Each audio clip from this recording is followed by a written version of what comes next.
You guys, a few nights ago, I watched probably one of the most disturbing documentaries that I have ever seen on Netflix. I still can't shake it. If you think you had a bad childhood, just wait until you get a load of this story. Let's go ahead and get into it. So we're going to start with this People magazine article. Now, if you have not seen Unknown Number, the high school catfish, and you want to watch it before coming back to this video, please go ahead and do so because there will be spoilers. The spoiler of this documentary is what makes it so diabolical. All right, so you've been warned. Here we go. People magazine. Where is Kendra Licari now inside her life 3 years after being arrested for cyberbullying her own daughter? Netflix documentary Unknown Number, the high school catfish explores how Kendra Licari upended her family. What you need to know. Michigan teenagers Lauren Licari and Owen McKinney were cyber-stalked and bullied from 2020 to 2022. The FBI later discovered that the perpetrator was Lauren's mom, Kendra. A lot of Kendras have been in the news lately from doing some really unhinged stuff. Netflix documentary Unknown Number, the high school catfish explores the shocking case. The Netflix new documentary Unknown Number, the high school catfish revisits one of the most shocking cyberbullying cases in recent memory, when a Michigan mother was unmasked as the person tormenting her own daughter. In Beale City, Michigan, teenagers Lauren Licari and Owen McKinney were once known as the Golden Couple, inseparable since junior high, but their lives were thrown into chaos in October 2020 when they began receiving strange text messages from an anonymous number. The text eventually stopped, only to start again a year later. The anonymous messages, which at times reached 40 to 50 per day, accused Owen of cheating on targeted law and let's read that again. The anonymous messages, which at times reached 40 to 50 per day, accused Owen of cheating and targeted Lauren with threats. The sender also used an app that constantly generated new phone numbers, which meant blocking the harassment was impossible, and even law enforcement initially struggled to trace the source. Guys, I don't even send 40 to 50 text messages a day. I don't think I've ever sent 40 to 50 text messages to my boyfriend in a day.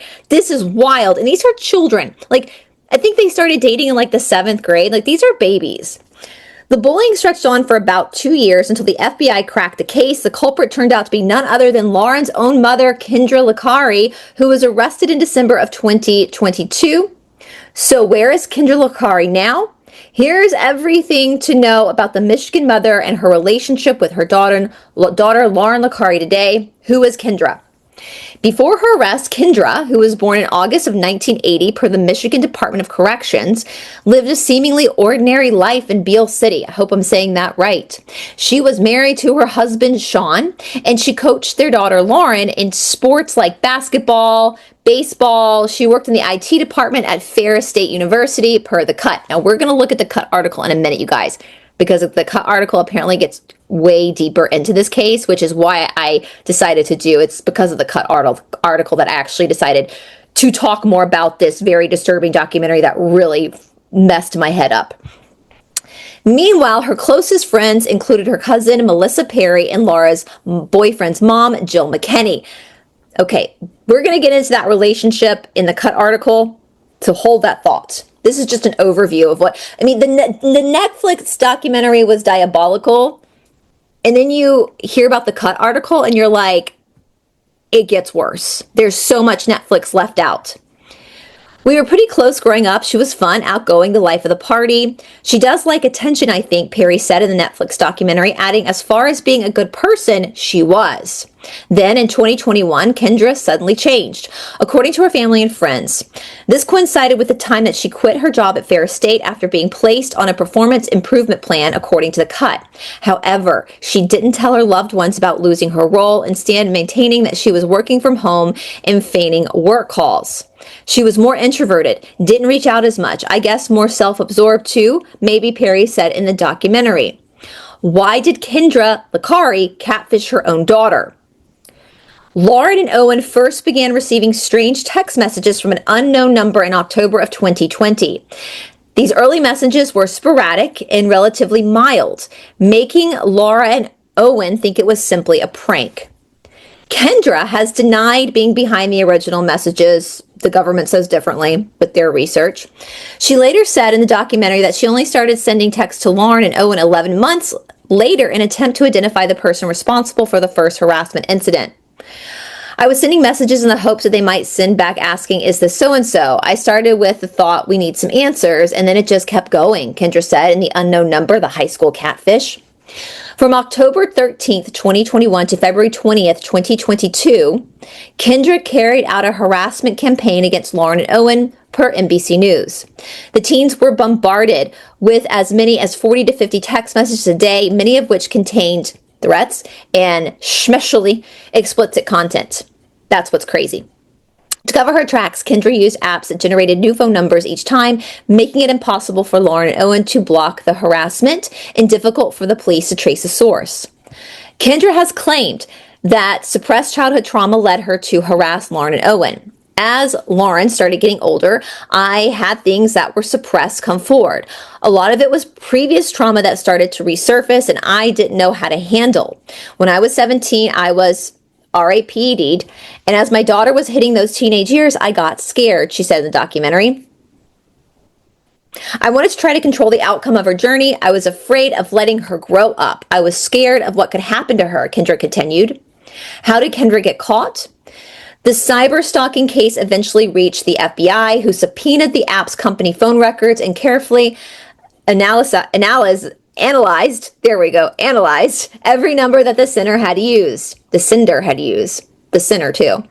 Their goal was to find an IP address, a unique identifier assigned to every cell phone and computer that could reveal the source. There was only one match, Kendra Licari. When the police arrived at the Licari home in August of 2022 with a search warrant, Kendra admitted almost immediately that she was behind the messages.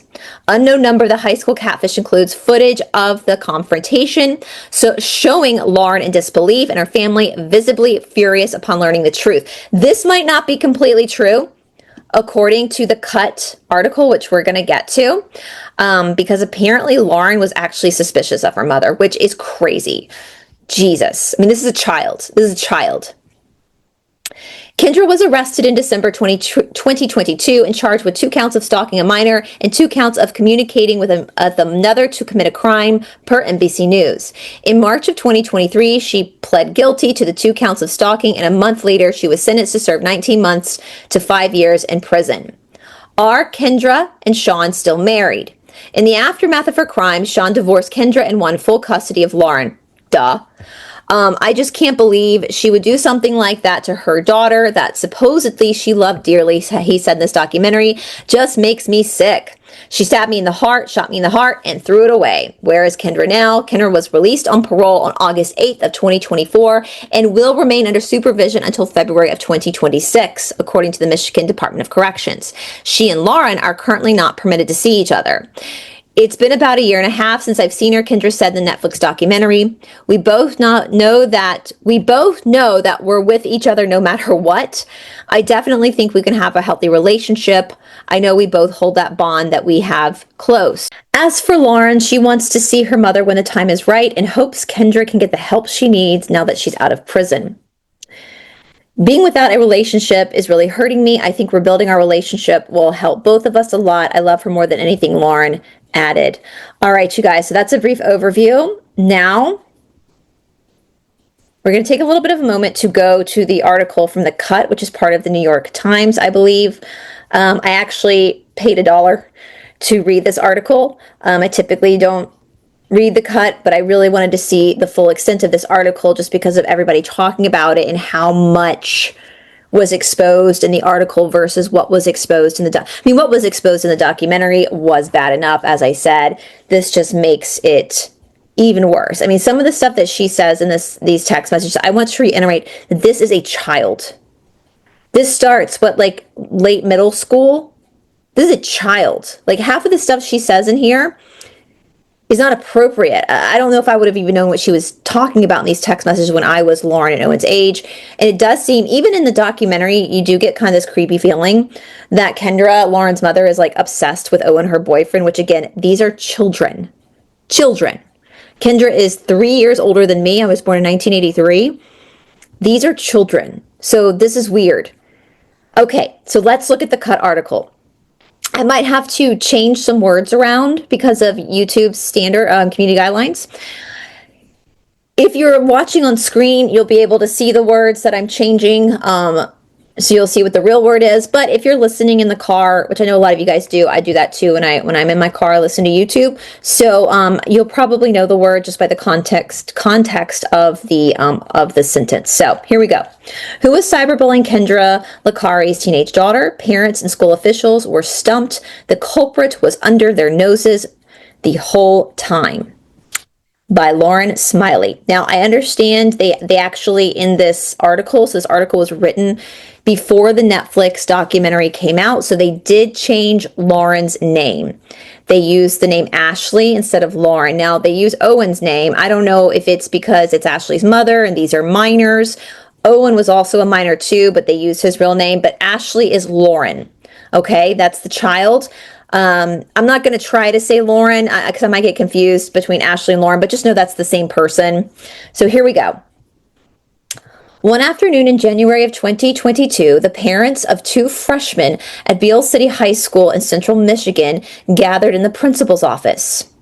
Now, this is a very small town. If you watch the documentary, like one of the smallest towns I've ever seen, the elementary school, middle school, and high school are literally all in the same building. That's how small this town is.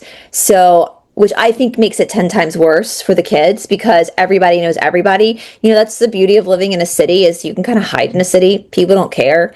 But in small towns, everybody knows everybody. They were there to discuss the texts. Vicious, anonymous messages flooding the phones of their children, Ashley Licari and Owen McKinney, sometimes 30 a day. The messages would arrive at any hour, and no one knew who was sending them. Although they were sent to both Ashley and Owen, they mostly targeted Ashley. The cyberbully seemed to know exactly how to pick at her insecurities. The text mocked her thin frame, calling her an anorexic toddler with a little tyke's body, and slammed her ability on the basketball court. Ashley and Owen dated in middle school but had broken up in the fall of freshman year, and the bully told Ashley that Owen was now trashing her behind her back and flirting with other girls.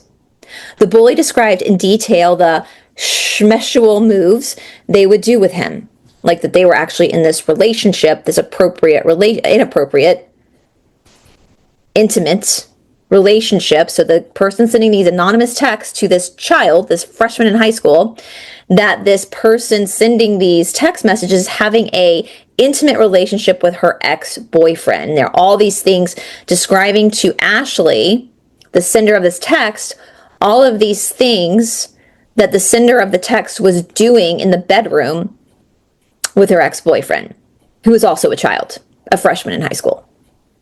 Now, that's bad enough if it's a person you're in your school, but again, when you see some of these text messages, you know, from a small town perspective, I don't know if half of the kids would even know what half of the stuff meant that she was talking about. So it's gross. All right.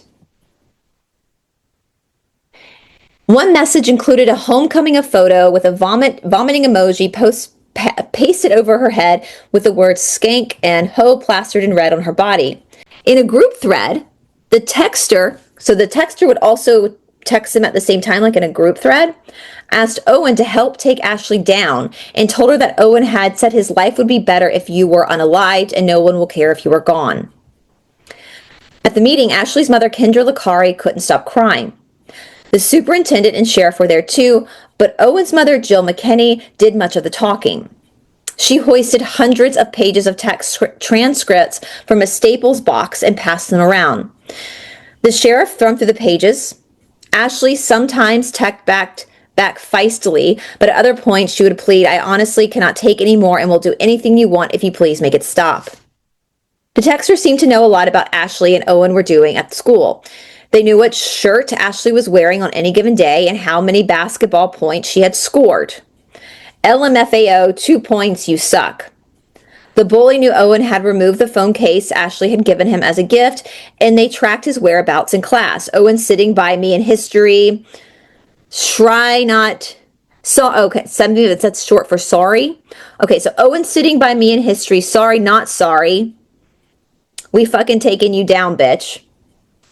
They constantly changed numbers using burner apps, but Kendra and Jill had honed in on one possible suspect, Chloe Wilson, a popular freshman athlete who had played sports with Ashley since grade school. The previous night, a potential slip-up, the bully gloated in a text about scoring 12 points in the basketball game. At the sheriff's urging, Kendra, who often ran varsity scoreboard, left the room to fetch the prior night's records. Only Chloe had scored 12 points. They interviewed this Chloe kid too. So the texter had said, you suck, you only scored 2 points. I scored 12 points, so it's pinning it now on this other girl, Chloe. At a preliminary meeting with the sheriff's department many weeks prior, a detective asked Jill if she feared that her son's mental state was bad enough that he might harm himself. She watched Owen withering, talking back at home, looking miserable, pulling from a reserve of anger on the basketball court that she did not recognize, but harm himself? Thankfully not. And what about Ashley? Kendra didn't speak. Jill recalled answering for her. The answer is yes, Kendra. We are afraid Ashley could hurt herself. Back in the principal's office, the sheriff said he started investigating and the parents left the campus with renewed hope. So they're sitting in the principal's office. The parents are desperate because their children are getting these obscene text messages from this unknown number. They're confused because whoever's sending this text messages knows what clothes they're wearing. They're claiming to be sitting beside Owen in class. Again, this is a tiny, tiny town. Tiny town. The elementary, the middle school, and high school are all in one building. So there can only be 15 kids in a class at that. So they have no idea. They've already kind of, the stalker has already kind of scapegoated this other kid because this other kid had scored 12 points in a game, and so she was kind of using that to kind of indirectly accuse her of being the scapegoat, right? So they're sitting in the principal's office with the sheriff, going through all of these printed out text messages of the kids. They talk about in the documentary how they didn't tell their parents for a while, and eventually I think it was Owen who showed his mom. And I understand it. I've been stalked. I've been harassed. You have to be careful what you say to people on the internet. It becomes a lot. I get how that when people are constantly saying nasty things to you for no reason, it does mess with your mental health. And so Jill, Owen's mother, is concerned about their mental health more than anything. Obviously, this is a crime, what's happening. They got to figure out where this is coming from, but they're worried about the children not being able to handle this because the amount of text messages these kids were getting a day, I don't even think an adult could handle this. This is a lot. And for these small children whose brains aren't fully developed yet. So Jill's like, I don't think that Owen's going to harm himself, but I am concerned. And they say, do you think, Kendra, do you think Ashley or Lauren is going to harm herself? And Kendra doesn't say anything. And so Jill speaks up and said, yes, Kendra, the answer is yes. So Kendra, who had been crying in the office, crying, showing a scene, reading through these text messages, the minute they say, do you think your daughter could hurt herself because of what this is doing to her mental health? She doesn't answer. And the boyfriend's mother, the little boy's mother, has to speak up and say, yes, we are concerned about Ashley, aka Lauren, mental health. Does that make sense? So they're already showing you that there's something wrong with Kendra, which we know Kendra, the mom, was the stalker. Beale City, a farming community with 2 pubs and 1 flashing intersection, seemed like the last place on earth anyone could hide. The landscape is open and flat, broken into well-tended fields and dairies, wind turbines churning overhead. Many of its families boast roots that stretch back generations. It's a place where one local said, you want to be perceived as a good person. When a parent is diagnosed with the big C, You start a meal train and sell t-shirts that says nobody fights alone. You volunteer to ladle cheese onto nachos at the stadium concessions to help the sports boosters and send your kid to practice with extra cleats for the boy who needs some. The heart of the town is its prized public school, a single brown brick complex, K through 12, as I said, which is 50 students per grade, so less than 15 kids a class, a foyer decked in sports championship trophies, and a mural chirping character counts. The parents wanted the cyberbully to be outed and expelled. Most importantly, they wanted their happy, carefree children back. No one could have imagined that the hunt would stretch on 8 more exasperating months, or that on January afternoon at Beale City High School, the bully had been sitting in the room. In the fall of 7th grade, Owen sent Ashley an Instagram DM. He had gotten his first cell phone only that year, one of the last kids in his grades without one. Where are those parents, his mother said. Ashley, a softball and basketball player in his class, was delicately slim, tomboyish in hoodies and jerseys. Her blonde hair sometimes braided in an arch over her crown. She stood out, Owen remembered. Pretty, athletic, super kind. With classic 7th grade diplomacy, Owen had his friends tell Ashley that he liked her. After she came to his first football game, I text her literally that day. So I'm like, so are we dating? Owen says, she's like, I don't know. Do you want to be? And I'm like, sure. Very innocent. 7th grade, right? Owen's parents, Dave and Jill McKinney, had also started dating in the 7th grade. Dave had been a star outfielder at Beale City High, a fact that matters in a town that revolves around the school and its state title clinging Aggies? Aggies? What's that? I don't even know what that is. And Jill had been a Beale cheerleader. The McKinneys were an established family in the area. While he coached kids basketball and worked as an IT manager at a farm lender, she was a super volunteer at the Catholic elementary school. Kendra, on the other hand, grew up about a 2-hour drive in the suburbs of Detroit. While studying at Central Michigan University, she met Sean Licari, a Beale City High alum, and eventually moved into his simple 1-story house. Ashley, their only child, was born in 2007. Locals concede that Beale City can be a tough place for transplants, that anyone who didn't go to the school or doesn't have one of the known last names will always be considered from not around here. And though Sean was from Beale, he hadn't been part of the in crowd, a family of the family says, so I think it was probably important for Kendra to make sure that Ashley was. The Licaris declined many interview requests. Ashley, a minor and a crime victim who didn't participate in this article, has been given a pseudonym.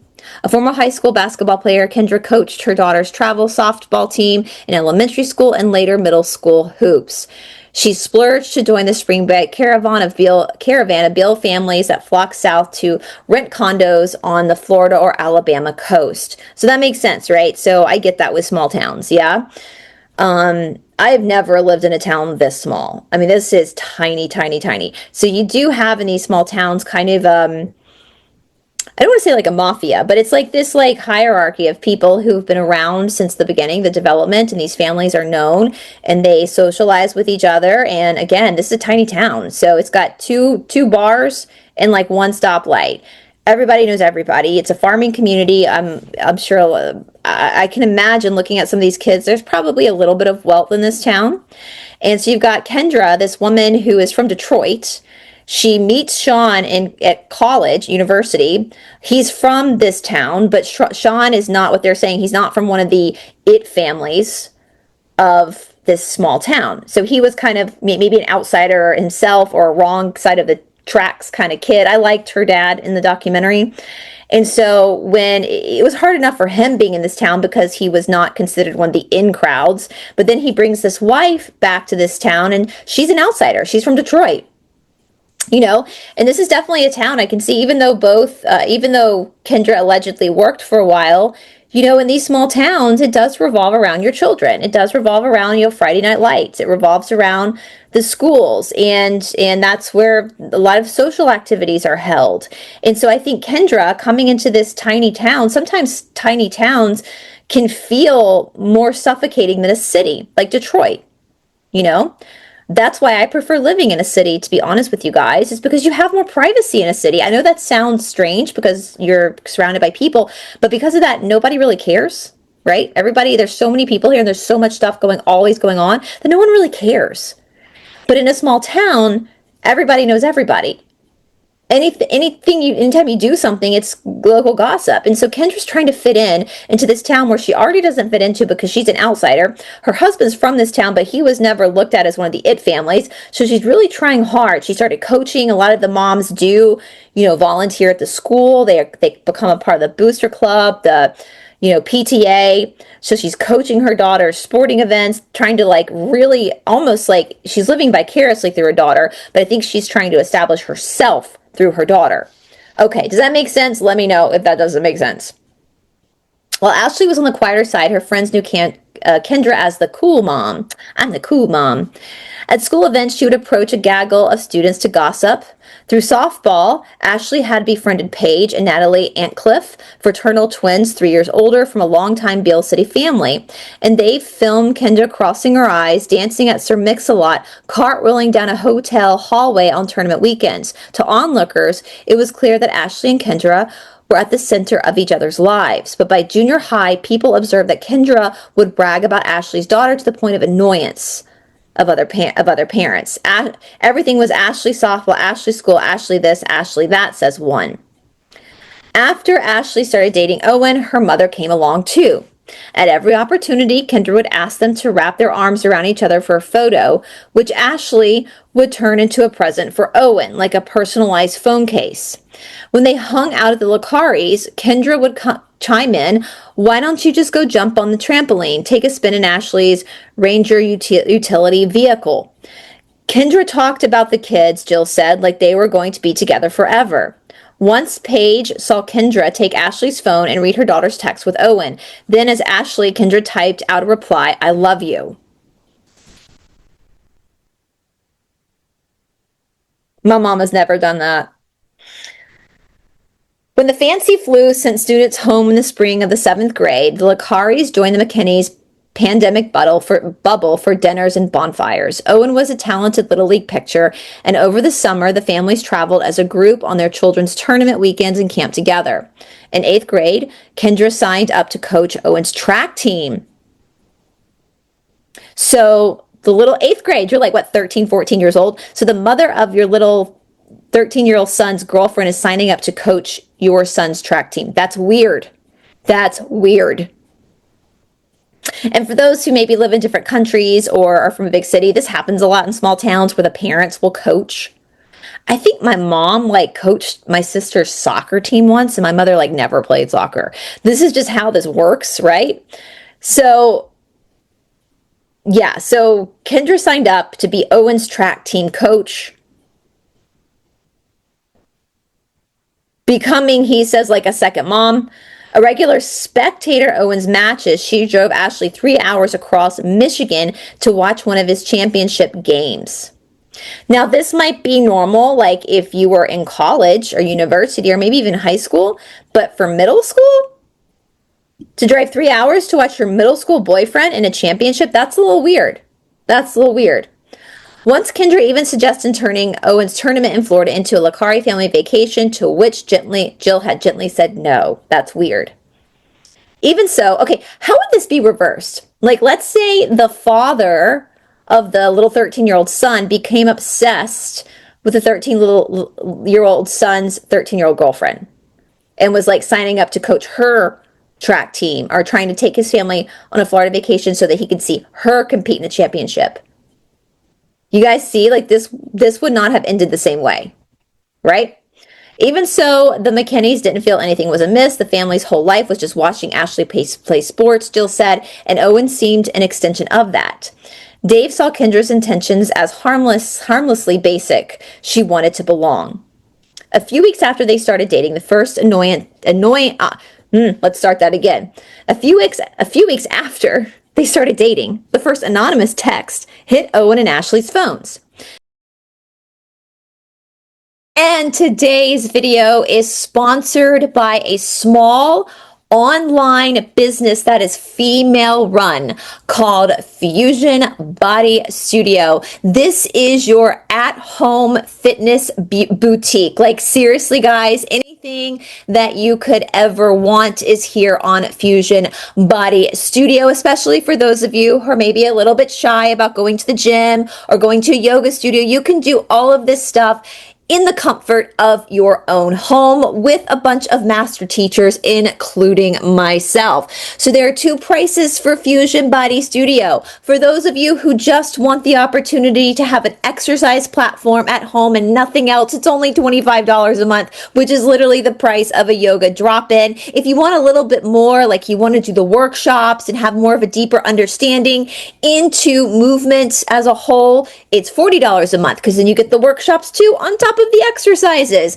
Still super cheap. And on top of that, if you use my name, Bryce20, all caps, BRIC20 at checkout, you get an additional 20% off your first 6 months. You can't go wrong with that. That's literally like the price of like 1 cup of fancy coffee for the whole month, right? Like 1 cup of fancy coffee will pay for like the whole month for you to have unlimited access to this fitness boutique. So again, if you're interested in joining, use Bryce20 at checkout. On top of that, my friends, you also get the first 7 days for free to try it out. So we hope to see you over on Fusion Body Studio. And with that being said, let's get back to the show.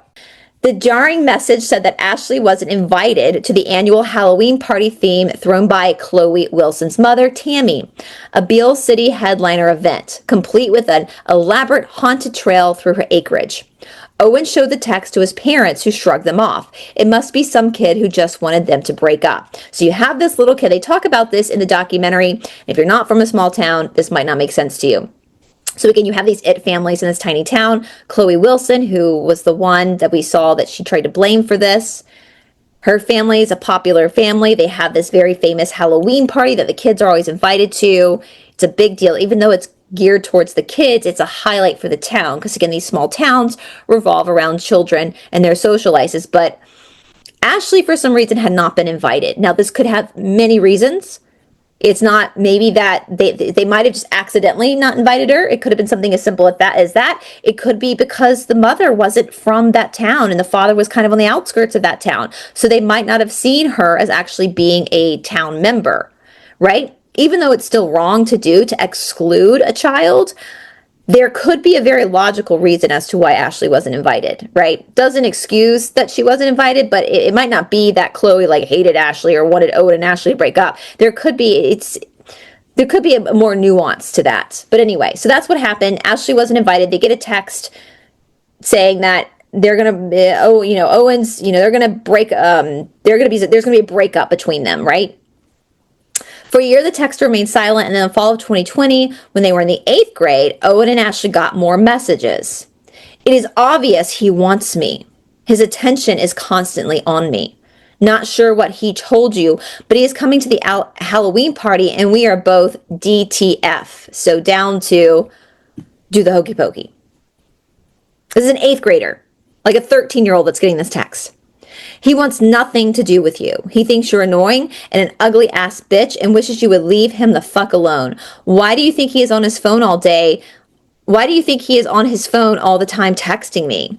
You didn't get invited to sleep with him. I did. I'm spending the night with him. I'm sharing a bed with him, not you. That's a heavy text. That'd be a heavy text for me to get at 42 about my boyfriend. That's a heavy text to get when you're 13. The texts continued sporadically through the end of the year. Jill showed them to school officials, who said to block the number. Tammy Wilson caught wind of the incident and called Kendra to assure her that Ashley was certainly invited to the party. Say they left that out of the Netflix documentary. And this is I'm reading this with you guys for the first time. I've only seen snippets of this online. So that Halloween party that I just said like a few seconds ago, there could have been a logical reason why Ashley wasn't invited. That was more nuanced. Well, now Tammy Wilson, the mother who's in charge of all this, said no, Ashley was absolutely invited to the party. Because that's the thing about small towns, right? Like even if you're a small town popular kid, it's a small town. You're all friends. Parents not going to exclude anybody. So Jill, Owen's mother, showed the text messages to Chloe's mother, because this came because apparently Ashley Lauren wasn't invited to the Halloween, but it turns out she was, because maybe Jill thought maybe Chloe had sent the messages, because remember, they're trying to pin Chloe. They try to pin Chloe later, and Tammy's like, no, why would Chloe send these messages? Because Ashley was invited. She was invited to the party. All right. Sometimes Ashley would fight back. I don't care what you say. Owen and I are solid and you're not going to break us. Other times she'd take the bait. She'd text Owen. Was he hanging out with other girls? Did he want to break up? Owen would text her FaceTime back, smoothing things over. Now, you also have to remember, too, the intensity of this. Like, it's intense regardless. But think about if you're in a really small town and the only culprits are a handful of people that you know really well. The betrayal trauma. You're looking at all these people that you have known since you were a baby, that have been your best friends, that have come to all your birthday parties, that have sat beside you through all your classes. You know their parents, you know their siblings, and now you're wondering which one of them is sending you these texts. Because it has to be somebody in your immediate circle, right? It has to be, because of the information that the texter has on you. That's got to be betrayal trauma like you wouldn't believe, even though you don't even know who it is. But by the start of high school, Owen had begun to pull away from his girlfriend. The text made up 75% of the reason, he calculates. It's just hard to be with someone after all that, he says. At a volleyball match in August of their freshman year, Owen and Ashley sit apart from each other. That's when Ashley started getting texts from her mother across the gym. Sit next to him. Answer me. Come here now. I'm pissed. Move your ass. Now. Now. I'm fucking pissed off. This is ridiculous. Answer me and move your ass. So they've broken up. They're both under more stress than any 13-year-old should be under. They're sitting apart from each other at a game. The mother's sitting across, directing her daughter to go sit by her now ex-boyfriend.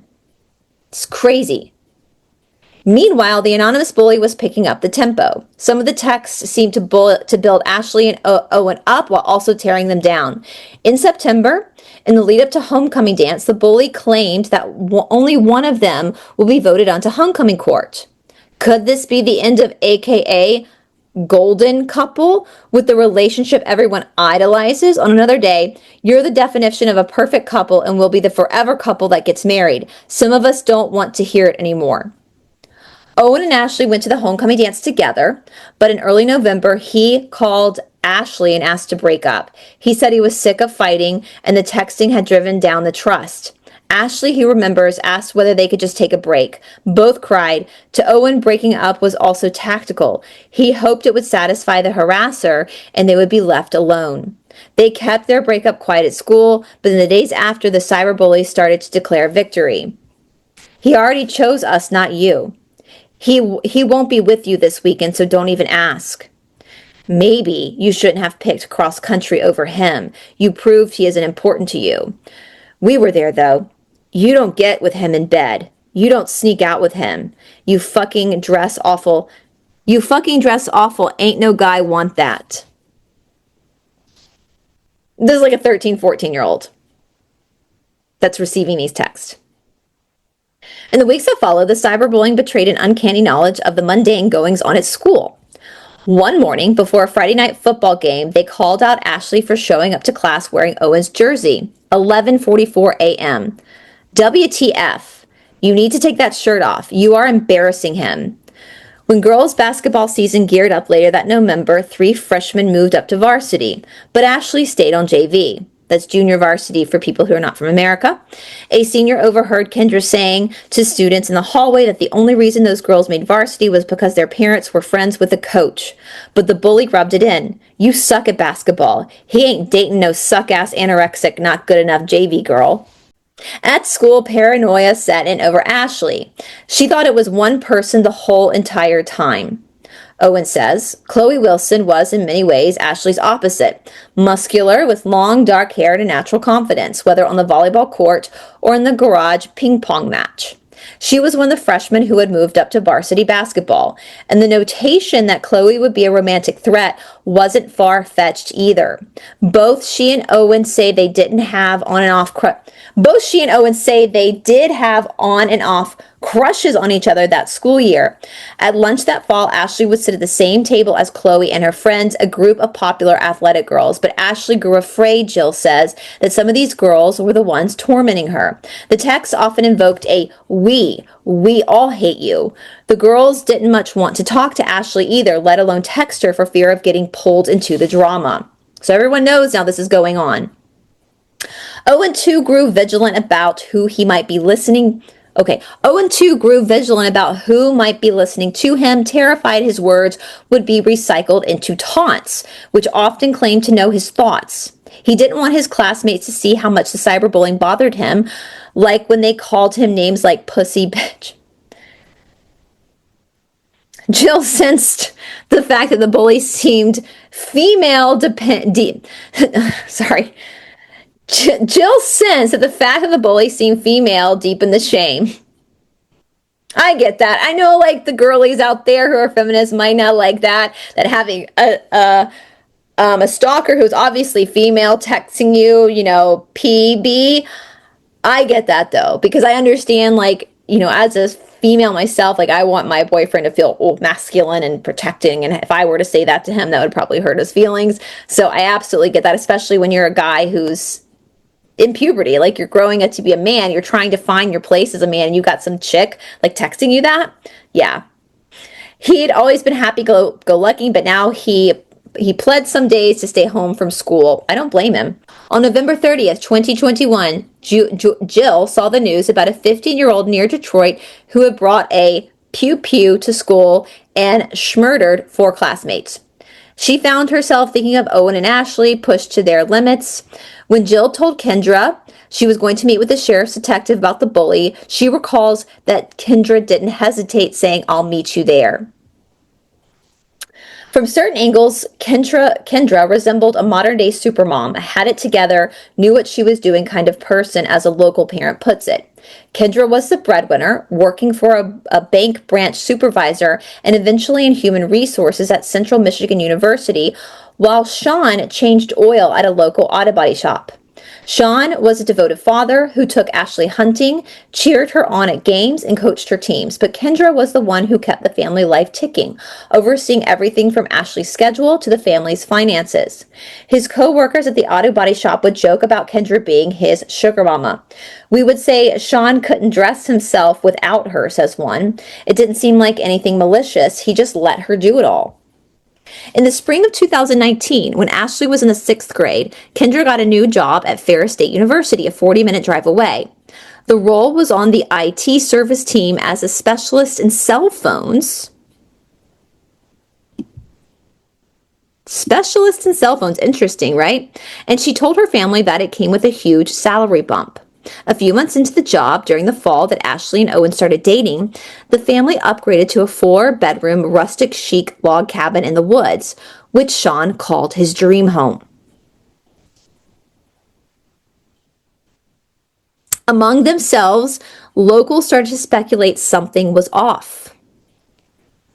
They kind of get into this a little bit in the documentary, but this is where there's way more information on this. Over the following years, oddities stacked up. At the auto shop, Sean would unquestionably pass along tidbits from Kendra, say that the family had missed house payments because someone in New Mexico had stolen their identity, or that his pickup truck had been repossessed because of a scammer in Saginaw. After Kendra's checks bounced for her portion of a Spring Break condo, she explained that she had gotten hacked. It's a lot of hacking for one person. Like, one of these incidents could be explained as identity theft, or as, I know most of us, myself included, have had our debit cards stolen. But most of the time, when it's in your own country, when it's out of country, it's a little different story. But it's when you're in your own country, the bank is insured, and so the bank can fix the problem. But when these things happen over and over and over and over again, something's not right, When the parents met with the sheriff in January of 2022, the McKinneys were struck by how little Sean seemed to know about the cyberbullying. His wife, on the other hand, had taken up the issue with zeal. That winter, still coaching 8th grade basketball, Kendra would trudge up to the high school coaches to talk about the text, warning that the bully could throw off Ashley's focus on the court. The coaches would commiserate and suggest solutions. Could Lakari's change her number? Hold on to her phone? But Kendra never seemed to want to take their advice. Instead, she would come back the next day drained to discuss it again. She sought support from anyone who would listen. Another mother running the scoreboard at the basketball games, parents who barely knew her. She would text the Aunt Cliff's twins, asking them to leave class to comfort Ashley when she was crying in the bathroom. This is crazy. Like I don't have kids. I'm 42. Again, I am 3 years younger than this Kendra lady. So I can safely say that when Kendra was a child, this age, same as myself, we did not have cell phones. If we wanted to call our friends, we had to call their landline. And then we had to speak to their parents until they came on. We called the house to talk to our friends. Like, we were never really in communication except for just chatting with their parents on the phone when they would pick up. Hello, Mr. Smith. Can, Jane come to the phone right now? Hi, Bryce. How you doing? How's school? Yes, I will go get Jane. Call for Jane. Jane comes running. Okay, Bryce, tell your parents I said hello. Here's Jane. Thank you, Mr. Smith. That's how it went. I don't understand on what planet. Now, again, I don't have children, so I can't wait to hear from the parents in the comment section who have children this age. Because, again, we didn't have cell phones. We weren't texting each other at this age, people who are my age. If I had a child in 7th grade, I don't think I would ever text their friends. I might be texting with their parents if we're arranging like a sleepover or a play date, or, I might be, in contact with the parents. But I would never directly text my kids' friends. I most certainly would never, even though this is very stressful, like if my kid was being stalked like this, I would be freaking out. Like, I would probably pull that kid out of school and homeschool them. I would maybe even consider moving at that point. But I would never consider texting classmates of my daughter to order them to go out and, stop doing what they're doing in class and go comfort my daughter. That would never happen. Never happen. And these coaches are right. Well, first of all, when you were like in 7th, 8th, 9th grade, especially in a small town, like, sports are fun and they can help you get scholarships and all that kind of stuff, and they're good for the school, but they're not that serious. They're not that serious, especially in a small town. A lot of people get sports scholarships. When you get a sports scholarship, you're like the top of the top, the creme de la creme of your state. That's not really happening in a small town. Like, in a small town, there's not many like tryouts. Like, they might have tryouts, but like everyone makes the team because there's, it's you could be a big fish in a small pond. So if my child was going through what Ashley, aka Lauren, was going through, if sports were helping my kid mentally be able to handle, I would leave her in school, and I would probably I would take her phone from her. As the coaches suggested, I would take her phone from her for her own protection at that time. Everybody in the town knew what was going on, so I think kids would understand why she didn't have her phone on her. If the sports, though, were causing her to have more anxiety because of the stalking, because of things that were coming out in the stalker's text messages, I would probably take my kid out of the sport just for this time. Because, obviously Kendra knew that Ashley was not in any harm from the stalker because she's the stalker. But if I didn't know who the stalker was and the amount of text messages my kid was getting, I would be afraid for my kid's safety, not just about what she could do to herself, but who is this person stalking my child and why are they this crazy?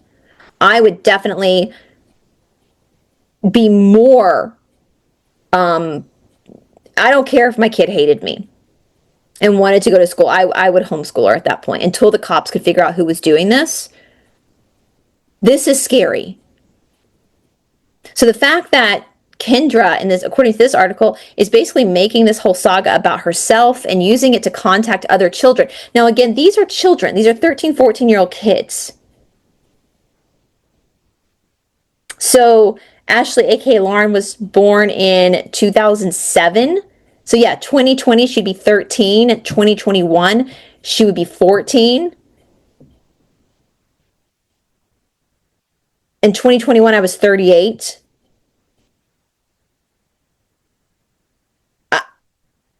These are children. Like, these are children. Like, my nephew is about to be 13. And my niece, who is 11, She tells me all the gossip. Like whenever she's in the car with me, she tells me all the gossip, everything that's going on in the fourth grade. Like I know it all. I know who the popular girls are. I know who the boys she has crushes on.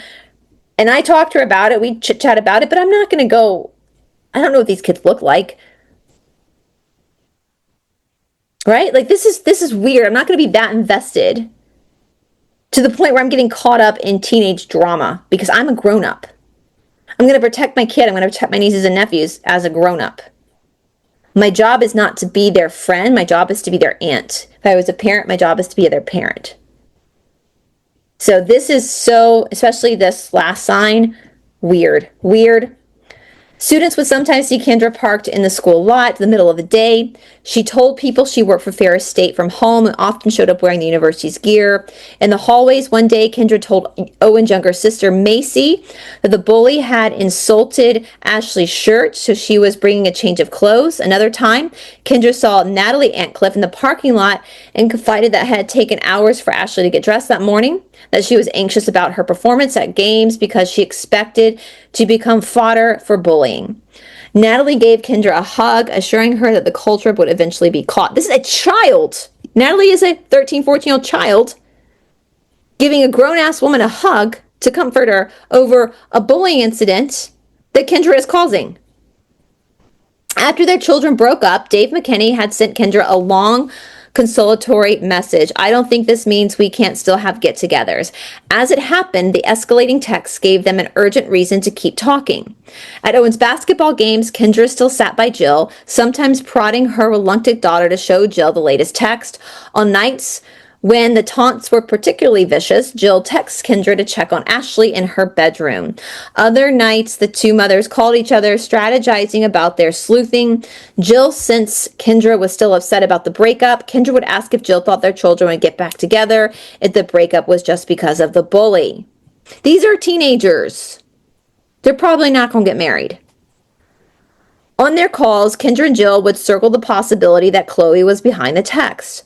Jill found the case persuasive. Several anonymous complaints against Chloe had trickled into OK Say.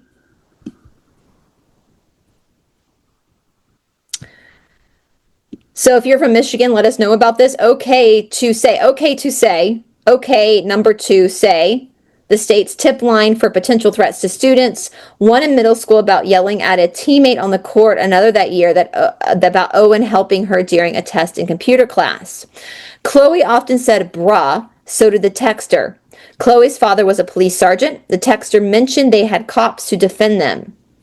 Kendra once complained that Ashley's Snapchat was hacked, and when she contacted the social networks, Kendra claimed it told her the login came from the Broomfield Township where the Wilsons lived. One weekend, the text came from a 906 area code. That's Michigan's Upper Peninsula, where Chloe was snowmobiling with her family. It seems like Kendra wanted to be Chloe because Chloe came from a popular, affluent family in this little town. Every night, Owen handed his cell to his parents, and Jill and Dave would lie in bed reading the latest messages, analyzing the language and references. Jill would call the number, queuing in automated messages from the burner app, or she sometimes pecked out a reply as Owen. Kind of pathetic you keep hiding behind fake numbers and repeating over and over again. If it looks neat and very Englishy, Owen later said in long text, it was not me. So meaning when he let his parents text for him, they were using like proper gear. I'm guilty of that. Like, the younger generations will like use shorthand in their texts, and I will write every word out with proper punctuation. So I get that. Once while going through his phone, Jill texts Chloe, pretending to be her son to test Joey's reaction. If it's you, be honest. Chloe FaceTimed Owen angrily. Owen, trying to navigate the mess without losing friends, iced out his mother for days. Ashley, for her part, would sometimes confront Chloe by text, asking her to air any issues to her face. But she still sat awkwardly with them at lunch and fell so silent, a ghost friend, one classmate tells them. The main time they heard her talk was when she whispered a timid "here" during roll call. That's very sad. Ashley would complain to her father that because of the text, she didn't have any friends anymore. Still, she had one unwavering defender. In class, Ashley would often be texting. She told people she was writing to her mother. At basketball tournaments, she sat by Kendra. As principal at Beale, Dan Boyer prided himself on running a tight ship. I'm pretty good at figuring things out, he said. When Kendra and Jill first met with him and the superintendent in December of 2021, he started by poring over the text. Earlier ones were complete sentences with proper capitalization. You didn't get invited to sleep with him, comma, I did. Not how kids text. Later, ones got looser, using phrases like bruh, sorry, not sorry, WTF, and RN. Boyer started showing the messages to teachers who read students' writing and coaches who text with them. For a few days, Boyer had Ashley text him whenever she got a message in class. Boyer quickly texted teachers to scan for students on their phones. Nothing was conclusive. In early January, Kendra sent Boyer a numbered list of investigative steps she understood he had taken and asked him to detail any others. The McKennies and the Lacaris wanted to address the girls' basketball team. Chloe and other suspects were on it, and their parents directly, but Boyer refused. He did not want a scene of emotional parents accusing children. He did, however, humor the mother's request for a sitting operation after Kendra complained that Ashley's necklace and jersey had gone missing. Odd, Boyer says, in a school where it's like the 1960s America. Kids don't lock their lockers.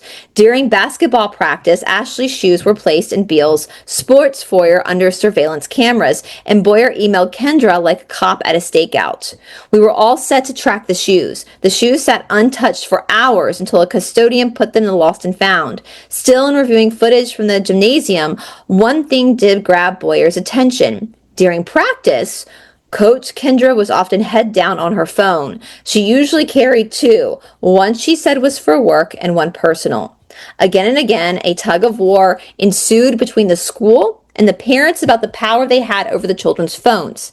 Each teacher set their own policy, and students were always sneaking peeks in class. The McKennies pleaded for a new policy that phones stay in lockers so Owen and Ashley could focus. The phones pushed back. Parents wouldn't tolerate it. They wanted a direct line to their children for emergencies. Boyer instead asked the parents to change their children's numbers. But Jill argued that as soon as Owen's new number appeared in a group text, the cyber bully would see it. Other parents wondered why not just take the phones away. But that was how Owen stayed in touch with coaches and travel league teammates at other schools, how he assessed assignments in Google Classroom, his lifeline to being a normal teen. They don't even know how to function without it for an hour, Jill said. But what these parents need to remember too is like, we didn't have cell phones when we were in school, and our parents had a direct line to us through the school if there was an emergency.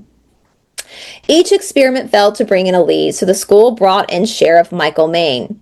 Craig Wilson, a police sergeant, wasn't particularly intimidated when Sheriff Maine called him in late January 2022 to explain that his daughter Chloe was a suspect.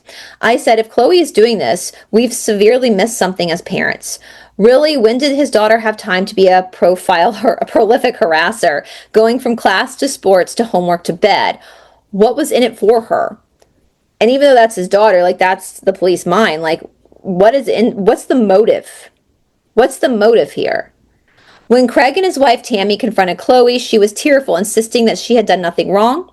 Owen and Ashley had always been questioning her, and Chloe had grown so sick of it that she once gave Owen her phone the entire day so he could see she wasn't sending the text.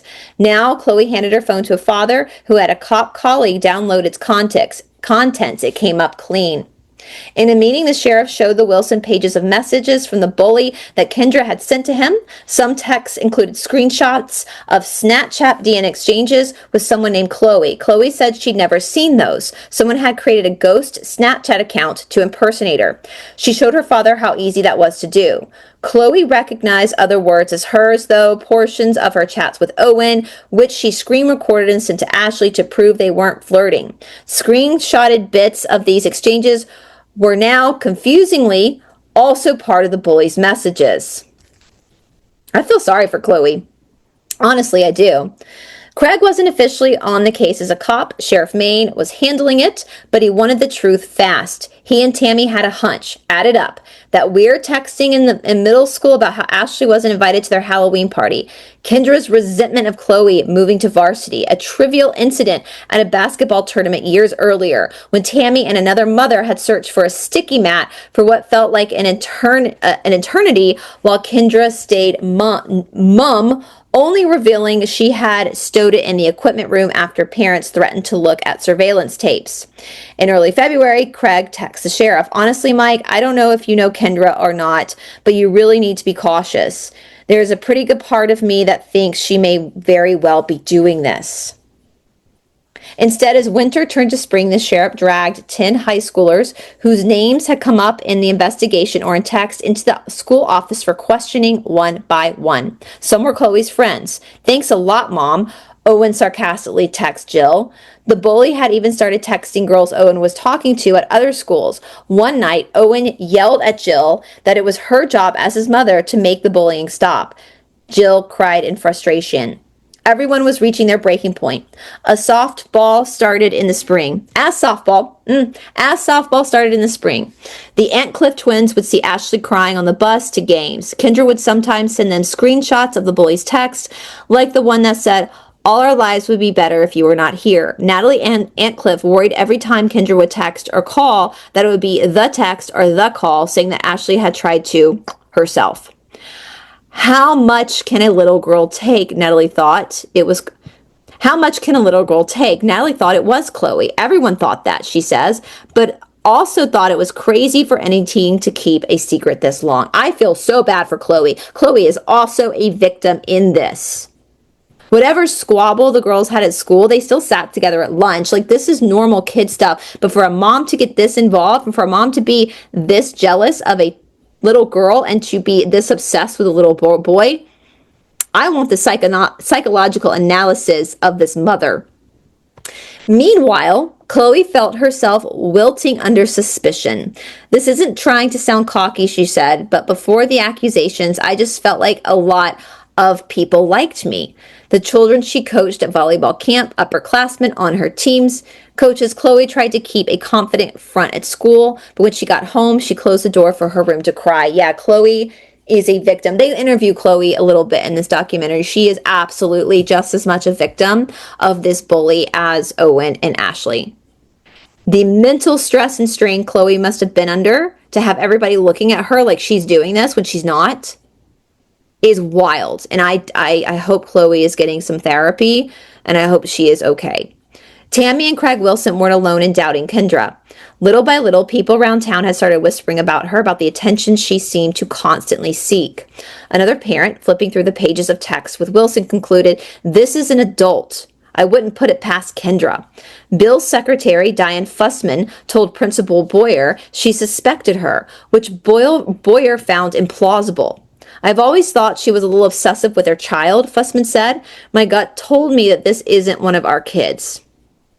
Sheriff Maine ran the theory by Jill and Dave McKinney. Could it be Kendra? Absolutely not, Jill said. Another mother in town recalls the same thought flickering through her mind, then scolding herself. How dare you think a mother would ever do that? Absolutely. It's wild. But that's what you have to remember. If you're a healthy-minded person, you're not thinking the same way that an unhealthy-minded person would think. So, anyway, to imagine a mother would do this is wild. Officer Brad Peter worked on the Mid-Michigan Computer Crimes Task Force, a partnership between the FBI and local law enforcement. His police badge is from Bay City, an hour to Beale City's east, but the FBI had deputized him to investigate digital crimes. When Sheriff Maine asked him for help in April of 2022, he knew he needed to move fast. The burner apps held on new subscriber records for about 2 weeks, so Peter asked Jill to send him the texter's latest phone numbers daily. Peter also emailed Kendra about the case. Sheriff Maine had relayed people's suspicion of her, but Peter says they both found the notion far-fetched. So he's like, "Listen, dude, the specialist who works with the FBI as part of," so each state also, like we have the GBI, that the Georgia Bureau of Investigation that will work with the FBI. So each state has their own like branch of the FBI. And so they've included this branch now to try to track, to trace, to get the subpoenas needed to figure out the IP address, to really figure out where these fake numbers are coming from. So both the sheriff and the person that's working for as a liaison between the FBI and this local police department are like, people are suspicious of the mom, but this is really far-fetched. Like, why would a mother? They've already concluded that the way these texts are written, it has to be an adult, not a child. But now to think it's the mom, however, they're still kind of suspicious of this kid, Chloe, who is innocent, right? This is crazy. And it just shows you like narcissistic abuse, right? Like, look at Chloe. Chloe's like a little kid. The mom, who's a grown-ass adult, is jealous of this teenage girl and is doing everything to try to ruin this teenage girl's life and her own daughter's life because she's obsessed with this teenage boy. It's crazy. It's crazy. All right, so Peter also emailed Kendra about the case. Sheriff Maine had relayed people's suspicion of her, but Peter says they both found the notion far-fetched. After 2 days of silence, Peter called her and proceeded to have what appeared to be an utterly normal conversation with a worried mother, talking about the toll on Ashley and musing about suspects. So that's weird that she ignored him for 2 days, though. You would think if that was me as a mother, I would respond right away. In mid-April, Jill sent Peter 4 new numbers, one used on Easter Sunday at 6:28 p.m. The Pinger app replied to Peter's search warrant. One number connected to a Verizon network IP address out of Ann Arbor and Detroit areas, and another to a server for the Beale schools.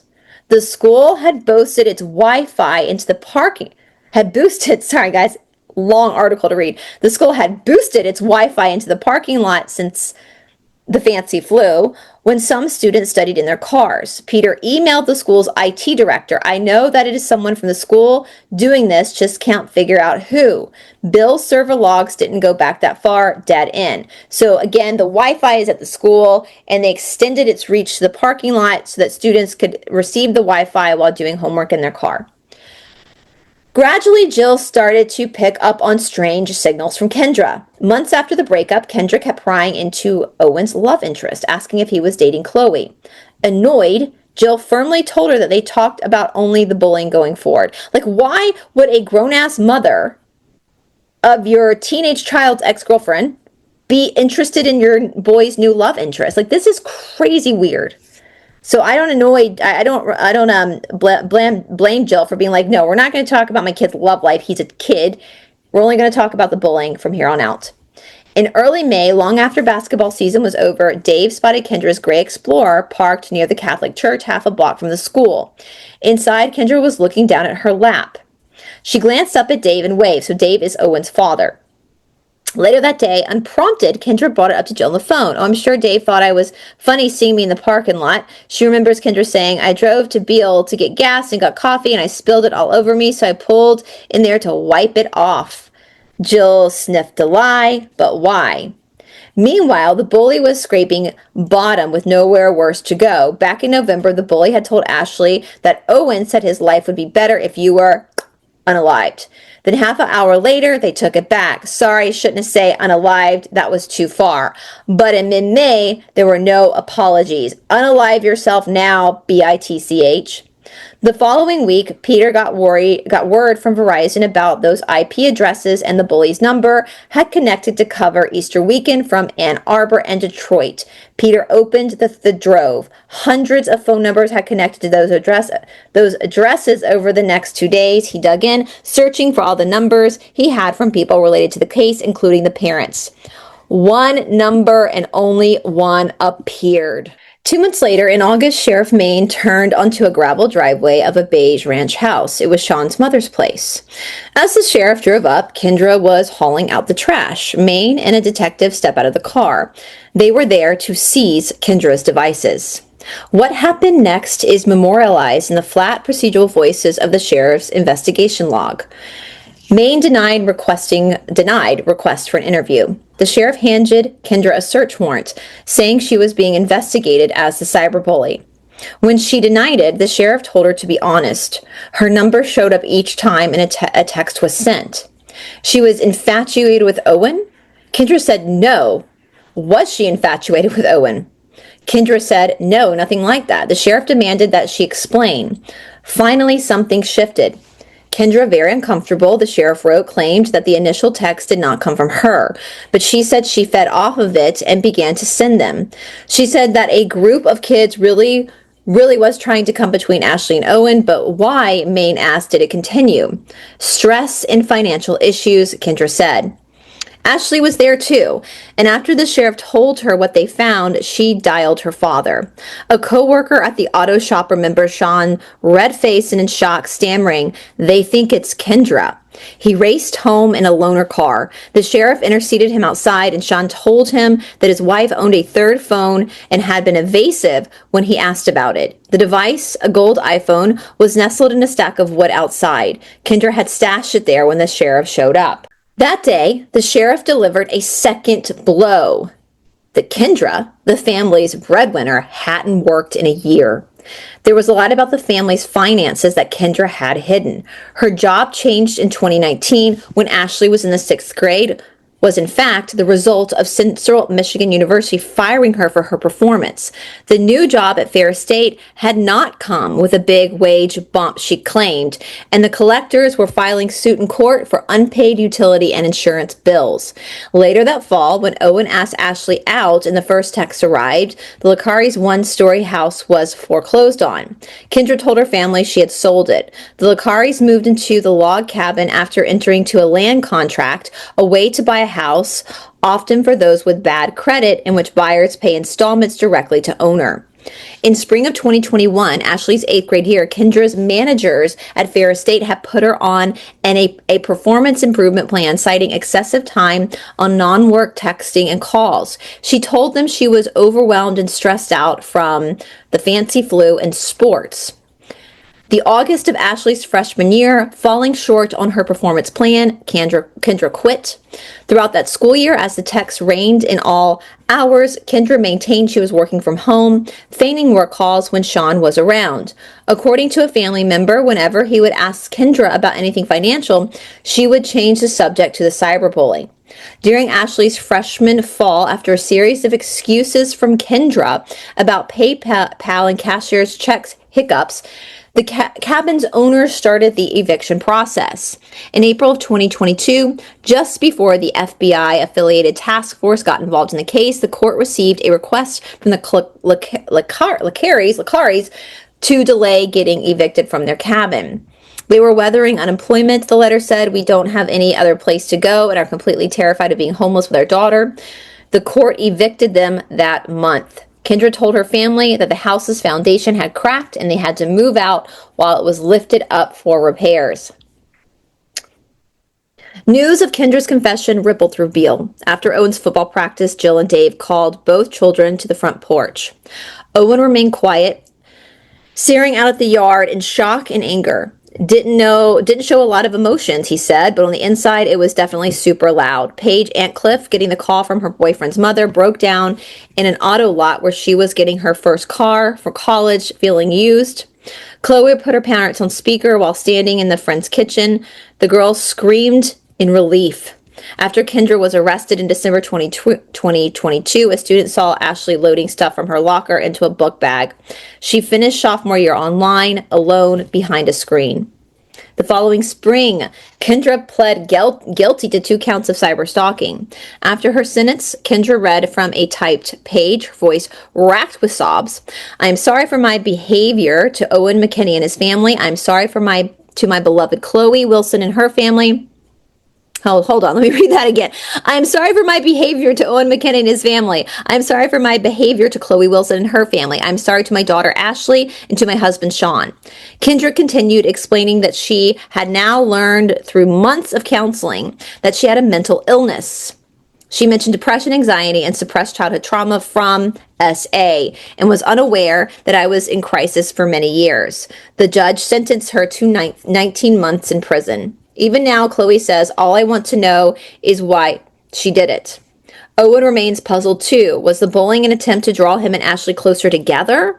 Or what actually happened to drive them apart? "It's just super confusing," he says. To Principal Boyer, her likely motive was keeping her kids close to her, eliminating threatening relationships. Significant in his mind, the text started when Ashley hit 7th grade, when girls start pulling away from their parents. According to one of the attorneys, Kendra insisted that she didn't send the first text, but saw how they made others rally around her family. So she continued, he said. Then it just got out of hand. The picture pieced together from different accounts supports this notion. No matter how the texting began, at some point the light switched on. That an anonymous bully would offer Owen and Ashley a common enemy, bringing attention to their quiet daughter, made Kendra into even more of a supermom, maintaining her social alliances, distracting from her mounting financial problems, and occupy the empty house. It was a blessing that I was caught, she said in her sentencing, because it forced me to stop. When the superintendent broke the news to Boyer, Boyer observed, "It's like cyber Munchausen's." Boyer didn't know it at the time, but the phenomenon is one psychiatrists have been tracking for decades. That's interesting. In the early 90s, Dr. Mark Feldman, then an associate professor of psychiatry at the University of Alabama at Birmingham, who specializes in Munchausen syndrome, was told about a man claiming to be a Catholic monk in an online support group. And this is the same guy that's been very suspect in the Gypsy Rose case, just so you guys know, same doctor. Let's see here. The man posted about a fast progressing cancer and how, given his vow of poverty, he couldn't seek treatment. At first, people in the group offered sympathy, but over some time, some grew suspicious. When someone finally challenged him, the man admitted it was a hoax. He wasn't a monk and had never had cancer. Feldman saw the monk as a twist on his clinical specialty. Munchausen's is a mental health disorder in which the patient feigns or purposely induces a medical problem. The motive is partly to gratify an emotional need, to marshal the support and attention reserved for the ill. The behavior often feeds on itself, becoming addictive or compulsive according to the patients. People who struggle to define themselves tap into instant identity: patient, victim, hero. In 2000, Feldman wrote a paper on this disorder, calling it Munchausen by Internet, and has watched its manifestations track the advance of tech, from the early online forums to those feigning disease on GoFundMe or TikTok. Munchausen's experts think that the digital variety will likely become the most common sort.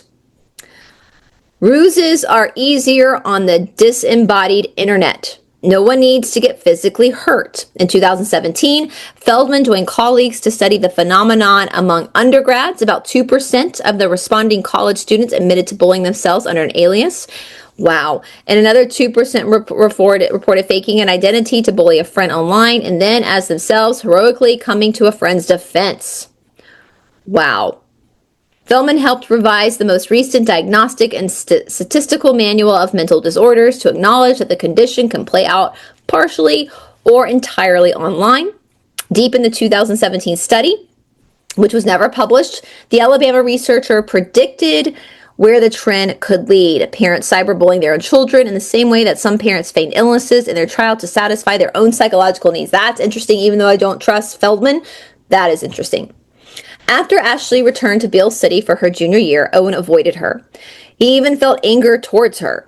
For many in town asked, how could she have not known? Chloe and her parents thought Ashley must have known. Why had she always been texting her mother in class? Natalie Antcliffe, who got back in touch with